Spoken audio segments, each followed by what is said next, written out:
Bismillahirrahmanirrahim. Alhamdulillah, kita akan coba lanjutkan kajian kita Al-Quran Sunnah Solution fi Rihabul Quran was Sunnah, kajian pekanan kita yang membahas kandungan ayat-ayat Al-Quran dan keterkaitannya dengan hadis-hadis Nabi sallallahu alaihi wasallam, juga kemudian ditambahkan dengan ilmu-ilmu Al-Quran dalam upaya kita memahami isi kandungan Al-Quran dengan benar dan mampu mengamalkannya dalam kehidupan kita. Semoga dengan itu kita digolongkan ke dalam satu golongan yang disebut oleh Nabi sallallahu alaihi wasallam sebagai golongan terbaik, manusia paling baik yang pernah hidup di bumi. Ini pernah disampaikan dalam salah satu hadis yang diriwayatkan oleh Imam Al-Bukhari. Beliau menerima hadis ini dari seorang bernama Hajjaj, Hajjaj bil Minhaj, menerima dari Syu'bah menerima dari Alqamah ibnu Marthad. Alqamah ibnu Marthad menerima dari Sa'ad bin Ubaidah. Sa'ad bin Ubaidah menerima dari Abu Abdurrahman As-Sulami. Abu Abdurrahman As-Sulami menerima dari sahabat Uthman ibn Affan radhiyallahu ta'ala anhu. Uthman ibn Affan radhiyallahu ta'ala anhu menerima langsung dari Rasulullah sallallahu alaihi wasallam. Ini silsilah sanad dia, disampaikan kemudian dari Nabi sallallahu alaihi wasallam, khairukum man ta'allama al-Qur'ana wa 'allama. Yang terbaik di antara kalian adalah orang yang bisa belajar kandungan isi Al-Qur'an kemudian dia mampu mengamalkannya. Jadi kalau ada orang baik di muka bumi ini, maka di antara yang paling baik itu adalah orang yang mau belajar Al-Qur'an. Ini mengandung banyak pengertian. Pengertian yang pertama, jika kita belajar Al-Quran dengan benar itu, maka yang didapatkan pertama kali dari Al-Quran itu nilai-nilai kebaikan.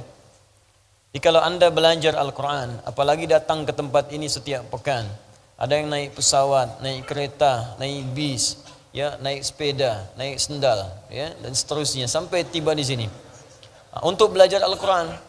Tapi pelajaran itu tidak merubah dia menjadi lebih baik. Berarti ada yang salah dengan cara dia belajar. Ada yang keliru dengan cara dia menangkap pengetahuan.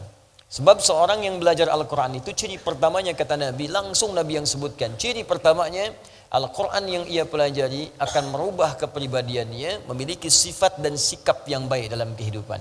Jadi kalau antum sudah mengaji di sini, sudah mengaji di sini, pulang dari sini, itu ada perubahan kebaikan. Mata melihat yang baik-baik. Jadi yang tak baik itu sudah nggak bisa dilihat lagi. Karena yang kita kaji itu Al-Quran. Kalau antum mendengar, senang yang baik-baik, yang tak baik itu sudah nggak senang lagi. Kalau antum berjalan, senang berjalan pada yang baik, yang tak baik itu sudah nggak enak lagi kemudian dipijak dan dituju. Kenapa? Karena yang kita pelajari Al-Quran. Kalau bukan Al-Quran, mungkin agak berbeda. Tapi kalau Al-Quran, ukurannya hadis langsung, bahkan nanti firman Allah Subhanahu Wa Taala di dalam Al-Quran surah ke-35 Fatir, di ayat ke-32, ya paling kiri sebelah atas di mushaf. Allah membagi nanti pelajar Quran itu pada 3 bagian. Ada pelajar yang tidak sukses, ada pelajar menuju sukses, ada pelajar yang sukses. Ya, thumma awrathna al-kitaba alladhina istafaina min ibadina. Kemudian kami wariskan isi Al-Quran itu, kandungannya itu kepada hamba-hamba terpilih di antara sekian hamba kami. Masya Allah, jadi kalau antum datang ke sini belajar Al-Quran, antum tuh bukan sekedar datang, Anda dipilih oleh Allah. Betapa banyak orang hidup sekarang di muka bumi. Kenapa Anda yang terpilih ke sini? Kenapa Anda yang datang? Kenapa Anda mau belajar? Investasi waktu, tenaga, ya, juga biaya dan sebagainya. Mau berangkat. Kalau bukan Allah yang gerakan, siapa yang bisa meringankan langkah kita untuk berada di sini? Jadi kalau Allah sudah pilih, Anda kemudian harus yakin dengan pilihan itu. Saya memilih Anda mengerjakan sesuatu, Anda tidak kerjakan dengan baik, bukankah saya kecewa? Allah memilih Anda untuk berubah jadi baik, Andanya nggak jadi baik. Bagaimana kemudian Allah menyikapi itu semua? Jadi kalau Allah sudah pilih Anda untuk berubah menjadi baik, Anda sendiri tidak memilih baik, berarti bukan Allahnya yang salah. Anda sendiri yang menghambat diri sendiri untuk berubah menjadi baik. Maka bertakwalah kepada Allah, senangi diri kita, berbahagialah. Karena ketika Anda sudah mulai berada di majlis ilmu dengan ustaz manapun, maka itu tanda pertama Allah menginginkan kita berubah menjadi orang baik.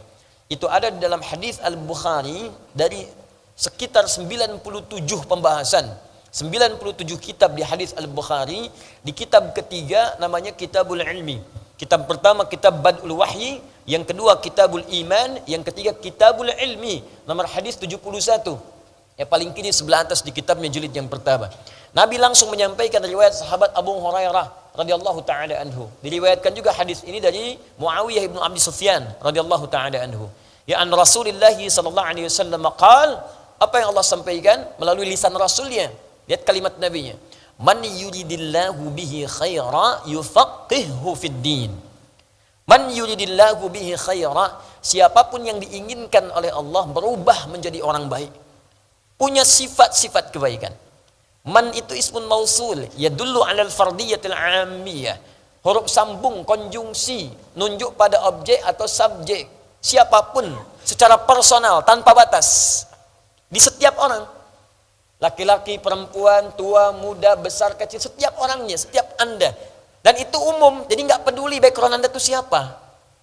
Apakah Anda pernah menjadi seorang penjahit, apakah penjahat, apakah pejabat, apakah orang yang pernah berbuat maksiat, pernah ada yang menipu, pernah ada yang riba, pernah mabuk, pernah zina, bahkan pernah membunuh.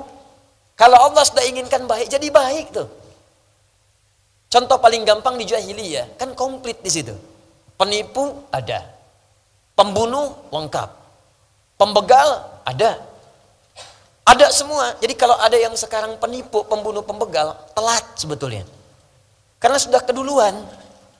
Cuman yang paling aneh, mereka itu taubat dan membawa pesan taubat dalam kehidupan. Jadi kalau orang modern sekarang nggak taubat, keterlaluan. Orang yang disebut jahiliyah mau taubat berubah jadi baik, duduk di majlis Nabi diinginkan baik. Kita mewarisi ta'lim Nabi, kenapa tidak merubah kita menjadi lebih baik? Kalimat Allahnya indah, kalau bahasa kita begini, saya tidak peduli seburuk apapun engkau dalam pandangan manusia, sejahat apapun keburukan yang pernah engkau lakukan, kata Allah, ketika Anda diinginkan oleh Allah menjadi baik, maka Anda akan jadi baik. Apa ciri pertamanya? Yufaqqihhu fid-din. Maka dia akan dibimbing, dilembutkan hatinya, diringankan langkahnya untuk mau datang ke majlis ilmu, memahami tuntunan dari syariat ad-din. Sampai paham. Bukan sekedar duduk. Kalau kalimatnya fiqh itu paham, mengerti. Jadi memang ini fokus, berniat benar untuk belajar. Bukan sekedar duduk, ngamat kiri kanan, begitu berlangsung ambil sendal orang misalnya. Hah? Dia betul-betul fokus ingin belajar. Dia siapkan dirinya. Itu kata Nabi, itu orang yang pertama kali disebut langsung oleh lisan Nabi, ini orang diinginkan baik menurut Allah. Saya sering katakan kalau orang Bekasi bilang Anda baik, jangan dulu senang, karena orang Makassar belum tentu kenal Anda. Se-Jawa menyebut Anda baik, Sumatera belum tentu lihat Anda. Se-Asia menyebut Anda baik, orang Afrika pun mimpi nggak pernah lihat Anda. Tapi kalau Allah katakan Anda orang baik, maka semuka langit dan bumi mengatakan Anda yang terbaik. Dan Anda pulang dengan status yang terbaik di hadapan Allah Subhanahu wa taala. Nah, hanya nanti orang yang belajar Al-Qur'an ini terbagi 3 bagian. Kata Allah, saya sudah berikan warisan, cuman warisannya nggak dipakai. Sama seperti begini, ada orang nerima warisan sekarang, banyak dapatkan 1 miliar tiap orang. Apakah kemudian 3 orang yang mendapatkan, misal 3 orang dapatkan warisan setiap orang 1 miliar. Apakah setiap orang akan menggunakan uang itu dengan cara yang sama? Kadang bisa berbeda. Ada yang bangun madrasah dari uang itu. Ada yang bangun masjid. Ada yang berderma. Dan tidak sedikit yang digunakan untuk bermaksiat dan berfoya-foya saja. Ada yang mendapat warisan langsung dari Allah berisi kitabullah Al-Quran. Bahkan dia bisa datang ke majlis ini untuk belajar Al-Quran. Cuma sayang nanti ada 3 golongan terbagi dari orang itu. 1, wa minhum zalimun li nafsi. Ada orang yang zalim pada dirinya. Sudah Allah inginkan baik, dia mempertahankan keburukannya. Bahkan dia gunakan ayat-ayat Quran itu untuk berbuat maksiat. Ini golongan pertama, hati-hati. Hati-hati ya.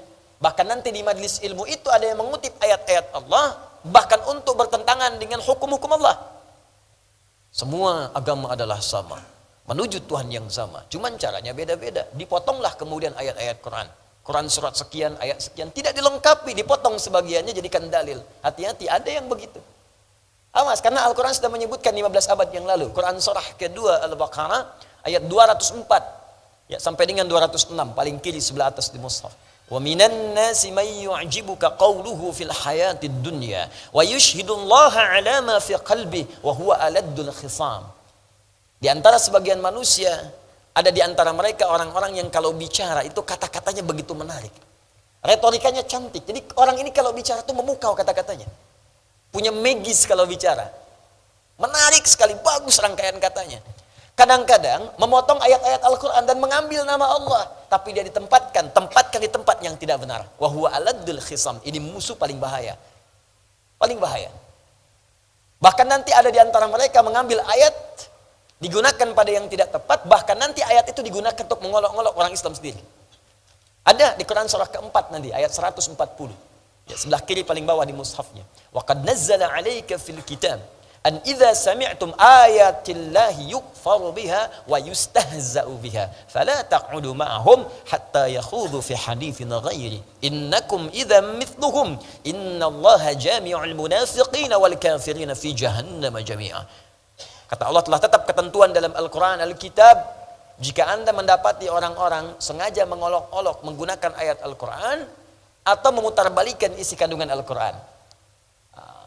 Jadi kalau Allah sudah sampaikan pasti terjadi, itu ada yang demikian.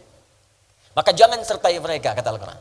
Jangan sertai, jangan ikuti majlisnya, jangan ditonton acaranya, jangan dibaca bukunya. Indah.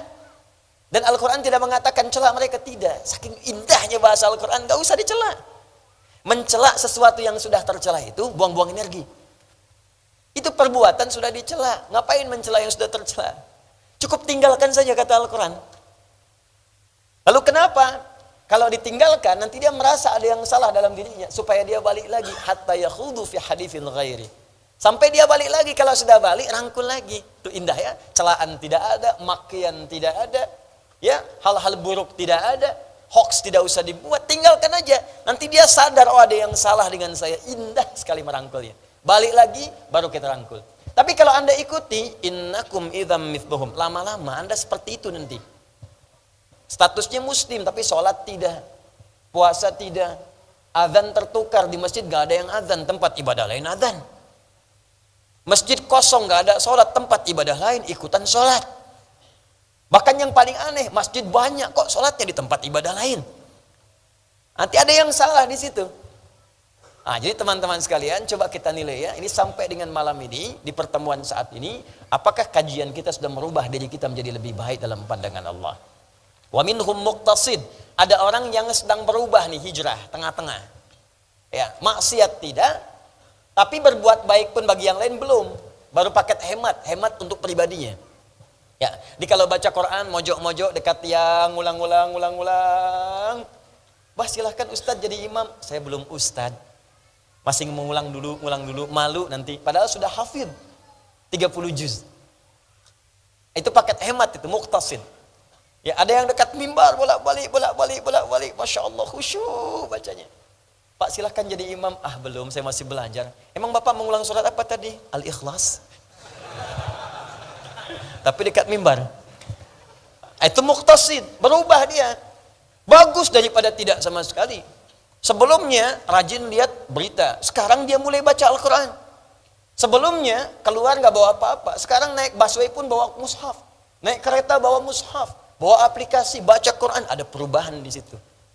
Masuk paket hijrah, paket pertengahan. Nanti kalau sudah bagus itu, wa minhum sabiqum bil khairati biiznillah. Ada orang ketika mendapatkan Al-Quran itu merubah dirinya menjadi lebih baik karena Allah subhanahu wa ta'ala. Maka Anda akan merasakan kalau menatap dia sudah gak suka dengan yang gak baik lagi. Kalau lihat tayangan gak bagus nih, palingkan. Mendengar sudah gak enak dengan topik-topik yang maksiat. Begitu dia dengar gak bagus nih, palingkan. Itulah yang berhasil itu. Itu yang paling bagus. Jadi kalau Anda ikut ta'lim Al-Quran seperti itu, sampai di situ, maka berbahagialah. Artinya kita sudah masuk dalam wilayah yang dicintai oleh Allah subhanahu wa ta'ala. Tinggal dipertahankan sampai wafat menghadap Allah. Dan itu yang tidak mudah nanti.